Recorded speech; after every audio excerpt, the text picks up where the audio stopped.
দর্শক, ঈদের আনন্দ শেষে কর্মব্যস্ত ঢাকায় ফিরতে শুরু করেছেন নগরবাসী। যাত্রী চাপ না থাকায় অনেকটা ভোগান্তি ছাড়াই বাস, লঞ্চ, ট্রেনে রাজধানীতে ফিরছেন তারা। দীর্ঘ ছুটির কারণে আনন্দেই কেটে গেছে ঈদ বলছেন তারা।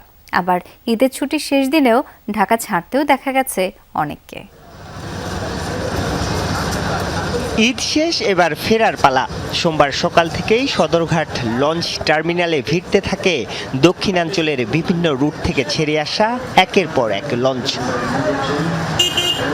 ছুটি দীর্ঘ হওয়ায় এবারের ফেরা অনেকটা স্বস্তিদায়ক বলছেন যাত্রীরা। লম্বা সময়ে স্বজনদের সাথে থাকতে পেরে খুশি সবাই।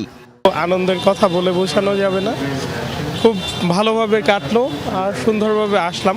ভালো হয়েছে, আমি গেছিও আগে, আসছিও আগে। একবার অনায়াসে টিকিট পেলাম, কেবিন পেলাম, মানে এক্সট্রা টাকা বা চাঁদাবাজি এই টাইপের কোনো ঝামেলা হয়নি।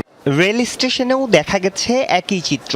ঈদ শেষ করে রাজধানীতে ফিরছেন অনেকেই। তবে ভোর থেকে কমলাপুর রেল স্টেশনে সিগন্যাল ত্রুটির কারণে ট্রেন পৌঁছাতে বিলম্ব হয় কিছুটা।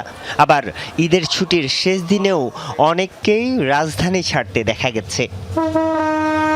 ঈদের একটা অংশ আমরা আমাদের বাসায় করেছি, বাকি অংশ পরিবারের ঢাকাতে যারা আত্মীয় স্বজন তাদের সাথে কাটানোর জন্য আজকে ঢাকাতে এসেছি চট্টগ্রাম থেকে। কক্সবাজার যাব, অনেকক্ষণ যাব দাঁড়ায় আছি। 5টা থেকে যাওয়ার কথা ছিল, এখন আসেনি, 4 ঘন্টা হয়ে গেছে।